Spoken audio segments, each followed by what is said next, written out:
Okay, so this is another wrestling video. A bit different though, because my buddy Mark over at the Mark side has basically called me out. Okay, like we talk wrestling all the time on our Discord, and we sometimes bet on it on our own. And he made this list. It sent me a message. It said, "I can't wait until Wilson tears this list apart." And I started thumbnail, and you know how it plays a bit. Like you knew what you were doing. Like, yeah. Unfortunately, as you might have noticed, I misplaced my belt since I moved, but that won't stop me from breaking it down in my D Generation excerpt, okay? And I'm gonna do it with flowers and pom poms above my head, courtesy of my nieces. They're adorable. So let's watch this video. This bait my friend has sent me here. Oh goodness. Hey everyone, welcome back to the channel. Today we're talking about something that's near and dear to my heart, wrestling championships. Believe it or not, they didn't always exist in the form we know today. Early wrestling matches were more about proving That's very true, and I've never liked that belt at the start. Just I've never, and I've seen a worse design. This is a better version, but I just never liked the whole USA. It's ridiculous. strength and skill rather than holding a title. But as the sport grew, promoters wanted a way to make And it says world champion. That's the USA. We're arrogant, but come on, man. the stakes higher and give wrestlers something to fight for. Enter the championship belt, symbolizing not just a title, but the legacy and hard work that comes with it. Since then, belts have evolved, and today we have some of the most iconic and unique designs in wrestling history. But before we get into my top Iconic and unique designs. That golden ass W says otherwise, but you know, whatever. 10 favorite belts, if you could please hit like if you enjoy this type of content, and subscribe if you want to see more. Currently, I'm at 1,309. If you could please. No. They should have stuck with the winged eagle. I'm glad they brought it back, even for a limited time, but they should have stuck with it. I mean, look at that contrast. Come on. A big golden W versus one of the greatest belts ever made. I don't know, man. Please hit like if you enjoy this type of content, and subscribe if you want to see more. Currently, I'm at 1,399 subscribers, so just one more gets me to 1,400. But without further ado, let's get into my top 10 favorites. Reminder that these are my personal favorites and not necessarily the very best objectively. Number 10, The Jeff Hardy TNA belt is hideous. I saw that when it previewed. They tried to do an Undertaker version for WWE. Much as I love the Undertaker, no. And it was expensive too. No, that it's the Jeff Hardy's face. I like the creativity, but no, it's no. Jeff Hardy Immortal Championship. Alright, hear me out. People have lambasted this championship belt as perhaps the worst of all time.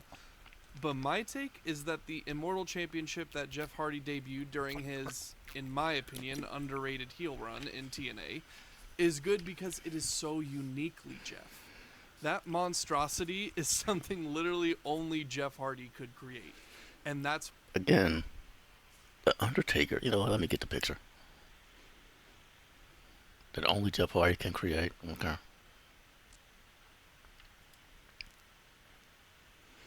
And by the way, this was a long time coming because he sent like I said, we bet on wrestling sometimes on our own, and he sends me promos, cutting promos on me. He did a Scott Steiner math promo on me. Like this is me getting my eat back. Forget that.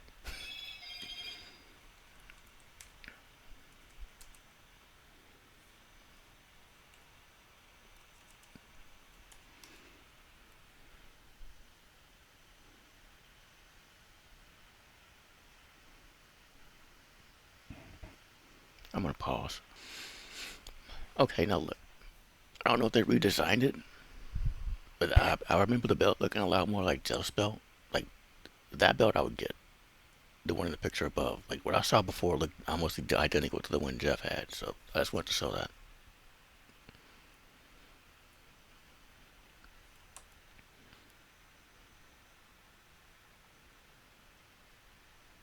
Anyway, back to the video. why it's one of my favorites. There was absolutely no reason for Sting or Anderson to carry this belt when they did, but when on Jeff himself, it just looks perfect. As a big Jeff Hardy fan, and some might say Mark after how I did the juke with him at a TNA meet and greet, I'm not ashamed to say that I really do like this belt because there is nothing like it. For me, it's in the so bad it's good category. Number 9. The I sense a pattern. Ugly purple belts. No, the Divas belt has, in recent history, gained a resurgence. Largely due to because Chelsea Green is talking about bringing it back, which it would be perfect for her and her gimmick. It would be. But aside from her, no, that belt is a bedazzled butterfly. It's an eyesore. It's a symbol of just an awful time for women in wrestling, in my personal opinion. And there's a reason we don't even use the word diva anymore. So let's see what Mark has to say. Divas title. To me, this will always be the Paige title. Even though she only held it for a few times, this belt really found meaning for me. Oh my goodness, look at that. And this is another picture that popped up when it auto played. Saraya with the Divas Championship and the NXT belt. I remember that when she won the Divas belt. She debuted as NXT champ. I remember that. Look at the contrast there. The NXT belt, the old NXT Women's Championship, head and tails better than the main rosters, than Soul Women's belt, the Divas Championship. Like, that's just my opinion. When Paige won it the night after WrestleMania 30, shocking AJ Lee. This is still the moment of Paige's career, and as a high schooler, it really caused me to turn my head at the time. It was the first time I was like, oh my gosh, she's freaking cool. I even have a toy belt of this championship signed by Paige when I met her a few months back. Well, that's pretty cool. I'll make sure to put that in another video. While the Divas era can be a really frustrating reminder of where women's wrestling was, I think the butterfly design also signified the women's revolution and how women's... He hit it on the head there. It was a frustrating time for women's wrestling once again. Look at that picture there. Nikki Bella, AJ Lee, Beth Phoenix. They were probably the women's division, period, at that point in time until Paige showed up, like, honestly. Because AJ Lee was doing it different. She didn't have this sexy, cute theme. She didn't take her time. No, she skipped to the ring to some punk rock music, and it was awesome. Beth Phoenix, the Glamazon, I'm going to explain it. Like, and then Nikki Bella, it's mixed back, but, like, she's a Hall of Famer, so she did something right. But it's the same, like, at this point, that was basically the women's division. Like, that's crazy. Wrestling was going to change going forward. Number 8, the 23rd. Okay, so that's the Rock's belt, the one he introduced. And I will admit, at first, I didn't hate it. But then they kept reusing it over and over and over and over again. And now I'm ready for something else to get this.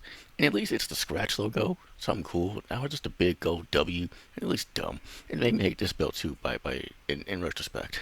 13 WWE title. While I at first didn't love this championship design, this belt served as a template for what championships were going to become in WWE. While I often see people malign this belt, what I think a lot of people forget is that this was the first belt to introduce the customizable side plates for the wrestler holding it. While I do kind of... Ooh, customized, but that ain't the problem. It's the big gold W once again. It's so lazy and at this point derivative. That's the problem for me. Miss the nameplates of old, I do like the side plate designs, especially the new John Cena ones and the ones for The Rock as well. This belt would be the final world championship, barring anything extreme in the future, that The Rock would hold. It would also be the final reference to the Scratch logo, which, as you can tell, I'm a big fan of. It's an underrated design, in my opinion. Number 7. People hated the Fiend's belt, and I was neither here nor there on it myself personally. I don't have any strong feelings either way. I like its unique design. It's not, once again, the ugly big W. But once again, it's just his face on the belt. I don't know. Him, Jeff Hardy, maybe it's not my thing. I don't know. Fiend Universal Championship. Yes, call me a massive homer, but I love the Fiend Universal title. As a horror fan, I always felt drawn to the Fiend character. While many argue... me too. But not so much the belt. Like, it doesn't even look like a belt, honestly. That the gimmick didn't need a championship to get its point across, I think it felt like a perfect match. The weird Universal title goes on a weird gimmick.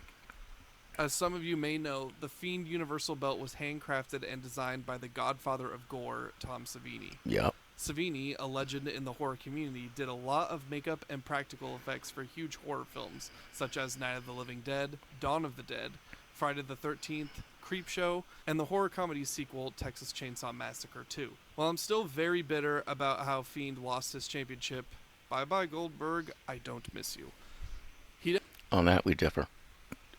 I do miss Goldberg. I was fine with that, actually.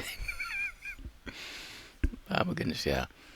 Because that's how you put Goldberg. Just a quick 1, 2, 3. That's it. So, I do believe it was disrespectful the way he retired. Like, but yeah. Definitely held that belt with style, and to have a horror icon do the design work was just cool to witness. Number 6, the EC. The ECW World Championship. Now, here's the deal, Mark, buddy. I watched ECW, but about this much. Like, I watched enough to know that there's more than 2 to 3 Dudleys. Okay? And they're more like an NWO size stable. I watched enough to know that New Jack left Tupac shirts at beating people with vacuum cleaners, like the big heavy ones that mess you up. I watched enough to get to know these belts, but not enough to, you know what I mean? And I've never ever really liked any of the ECW designs, to be honest with you. I don't know. Like, it's like they're trying to be traditional with the belts, but then with the red writing, that takes me out of it. That just doesn't fit. And the blue is just there. It's hideous, in my opinion. I don't dig it. I love it. It's kind of an horror design, more of an extreme design, but no. W World Heavyweight Championship. While I technically wasn't faithfully watching WWE while the ECW World Heavyweight title was being defended, I still love its design, and even have a toy version of it hanging up along with my other belts. Its large and grand size really so represent that the title is prestigious, but the insanely cool barbed wire and chain fence engravings behind the writing nicely give off that extreme vibe. Man, CM Punk holding that belt looks so cool. Yeah, dude, don't it? But how did the match go again? How did the match go? Remind me. All those ECW legends holding this belt really make it special. And while it's not technically a part of my childhood or vivid memory, I still love its look. Number 5, the Big Eagle. Hey, we agree. We agree. The Big Eagle is one of the coolest designs in wrestling, and is really a great relic of the Attitude Era. For me, I associate this belt with the infamous The Rock and Mankind feud Yes. of 1999. This, of course, is the belt that Mankind won from The Rock on Raw, which was an absolutely huge event during the Monday Night Wars. So big that people flipped channels because the WCW thought that they were being smart because they air live, and whereas Raw was pre-recorded, so they did the results. They were like, well, Mankind wins the belt. Who cares? Apparently, everybody did because that's when they turned the channel to see that moment, and basically that was a big blow in the Monday Night Wars. In an era where WWF and WCW were constantly trying to outdo each other, Mankind, also known as Mick Foley, refused to be outdone, performing insane and death-defying feats in the ring. Foley won the Big Eagle Championship as a form of recognition for truly how much he loved the business, and all the sacrifices he made to his body, simply just to... Yeah, that's all true, and my goodness, that's a beautiful belt. I mean, look at that. That's just a perfect sequel to, like, the Winged Eagle belt, which should be on this list. Like, my goodness. Entertain the fans and hear the roar of the crowd. In Mankind's Ultimate Edition figure, they even have the Big Eagle belt. It's a great one. Number 4, Attitude Intercontinental Championship. We The agree. Intercontinental Championship has always been one of my favorite titles. The person to hold it when I first started watching wrestling was a very young and very Scottish Drew McIntyre. The IC title has always been used to elevate to something great. Stop making me seem old, dude. Stop making me seem old. I was in high school when Drew... Come on, man. But the belt itself has an aura that is more than just the opportunity title. The oval design with the globe in the background, embossed with gold latitude and longitude. And look at that. It makes sense. Intercontinental, and you see all the continents. That makes sense. As opposed to the one at the beginning with the United States, but it said the World Championship. And AEW's Continental belt. That belt's beautiful. Like, they took inspiration from this, I'm sure. Is just so cool looking. It definitely distinguished itself from the other titles being used at the time. which is a problem now. I'll say once again because they're all mostly that big giant W. So many great superstars have held this title en route to really great things, including Drew McIntyre, Jeff Hardy, Christian, Rob Van Dam, and even The Rock. I have the toy foam version that I plan Why you snub China? First WWE does, now you making her share that belt with Eddie. Like that was such. She won that belt, man. to have signed by people who have held it. Currently, it only has Santino Marella. It's truly a timeless design, and I hope we may see it again one day, as unlikely as it is. Number 3. The WWE. I mean, I've been saying it the whole video. We knew what I was gonna say when we got to this monstrosity. Big gold W, lazy derivative. Things I don't really know what else to say here. Like, Undisputed Championship. bullshit. I wish I found my belt. I got the real undisputed belt. That's not it. No, no, This belt just oozes prestige. no, it don't. While I certainly had problems with the insane length of Roman Reigns' nearly 4-year title reign, it was really the perfect Look at that. They're both just big W's. Come on, man. prize to culminate the godlike powers of the top guy. The undisputed title represents the top prize in the wrestling business of any brand, and the giant W embossed in textured gold says that about whoever holds it. All 3 men to hold it, as of this video, look legendary with it around their waist, as they should. I truly hope WWE keeps this title design around for the long I do haul, not. and I No. suspect they will, because it symbolized the grandeur, tradition, and honor of holding such a prize. No, it symbolizes the business, the laziness, and the business as a WWE. That's what it symbolizes. Number 2, the WWE. That's where it began. The spinner belt. I used to love that belt, honestly. But again, the big W does not be in every other belt. Retroactively made me not like it. I don't care that it's bedazzled like the Divas belt. He did something different, and it worked out for a while. I didn't hate this belt, but I don't miss it. Spinner. Yes, I am a huge defender of the WWE Spinner Championship. While a lot of wrestling purists Again, really scratch hated logo, that just it spun okay. like a toy, as The Rock said, I think this title became synonymous with many people's childhoods, including my own. This was the title I often saw John Cena fight so often for, and also CM Punk rose high during his often heralded Summer of Punk. I think this one just holds so much nostalgia for me because I saw so many of my early heroes hold it high. Heck, even Jeff Hardy held this belt. It was his first world title. While a lot of people will look at this belt and say it represents the worst of the PG era or it's simply toy-like, I love it. Potentially through rose-colored glasses. Because these things were what induced my love for wrestling. Crappy PG stuff and all. Number 1, the World. You knew what you were doing, Mark. You knew what you were doing. So you're just gonna just dismiss the actual. Wow, your number one pick actually made my computer malfunction. It literally refused to record upon seeing this. So yeah, that's on you, Mark. Yeah, no, and here's why. Big gold. Okay, so here's the deal. And it looks like WCW's version, which I actually do like, because it truly felt like anyone could win that belt. But they presented it, it was so cool, man. Just to see anyone win it, it felt like it was the belt to win back then. But when WWE started presenting it, I mean, look who won it: Khali, Mark Henry, Booker T, um, John Cena. These are these big, huge, jack dudes, and I'm obviously not that.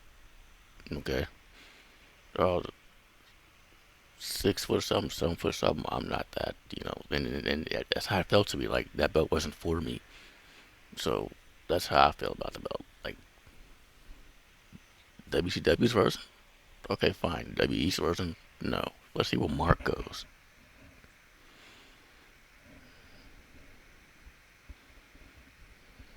World Heavyweight Championship, Big Gold. Ah, the Big Gold. I see this belt as the quintessential wrestling belt. When I think of a championship belt, I automatically think of this one. WWE even made an entire documentary on the history of it. So many legends have held this belt throughout time, when it was the NWA, then WCW, then WWE Championship. We're talking Ric Flair, Sting, Lex Luger, then moving into the Attitude Era with The Rock, Stone Cold, Booker T, and Triple H, and even the new era with John Cena, Jeff Hardy, Kane, Randy Orton. This title has heritage. The Big Gold's design is absolutely perfect, and there's a reason why it remained virtually unchanged throughout nearly 3 decades. It's my favorite title belt. I wouldn't say virtually unchanged. I mean, the one Seth Rollins introduced and is still wearing, and is wearing again, once again has an ugly W in the middle. And that's the reason why I own a full-size version signed by Jeff Hardy, and then a toy version signed by a few different title holders, including Sting, Kevin Nash, Lex Luger, and Scott Steiner. Well, that's pretty cool. People online love this one too. I think it'll be a fairly non-contentious number one. And there you have it, my top 10 favorite wrestling belts. Each one of these holds a special place in my heart for different reasons, whether it's the memories tied to them, the legendary wrestlers who held them, or just the unique designs that make them stand out. Wrestling belts aren't just pieces of metal. They're symbols of the dedication, passion, and history behind the sport. Let me know in the comments what your favorite belt is and if you agree with my list, or if you think I missed any legendary ones. If you enjoyed this video, don't forget to hit that like button and subscribe for more wrestling content. Thanks for watching, and remember, you don't know the power of the Mark side. Peace. Okay, yeah, no, that was a great video. No more. That was a great video. I largely disagree with which Mark knew when he called me out. But I like how he connected each one of these belts to his childhood. That's pretty cool, man. And why it means a lot to him. That's pretty cool. And then I like that. I respect that. Like how Cody Lee talked about Man of Steel to him is what Superman the movie is to us. Like, I understand that. I could disagree, but understand. Okay?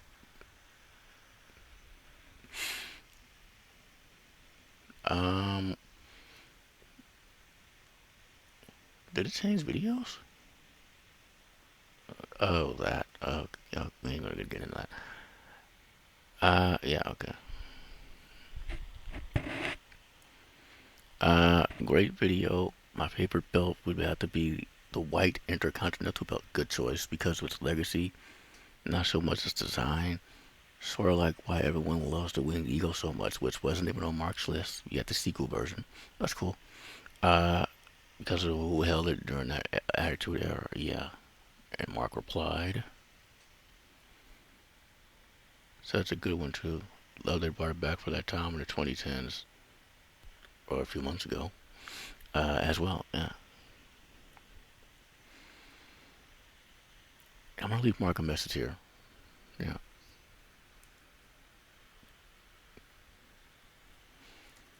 Great video.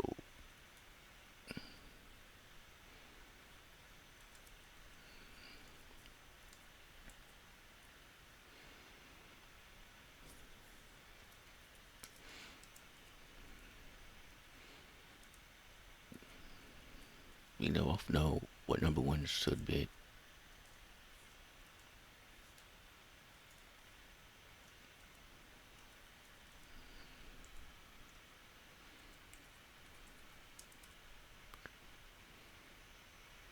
Should be.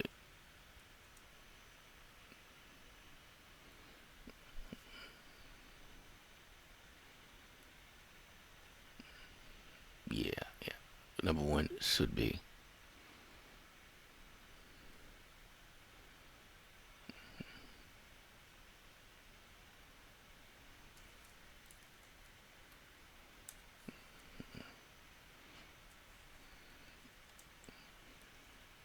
I mean,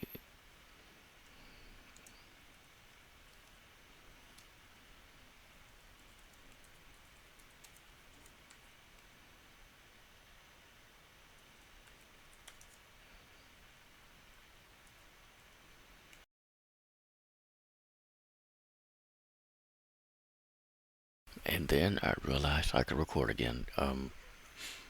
Undisputed. Where I put in the comment, number one should be unanimously undisputed. Okay, okay. Thank you for watching.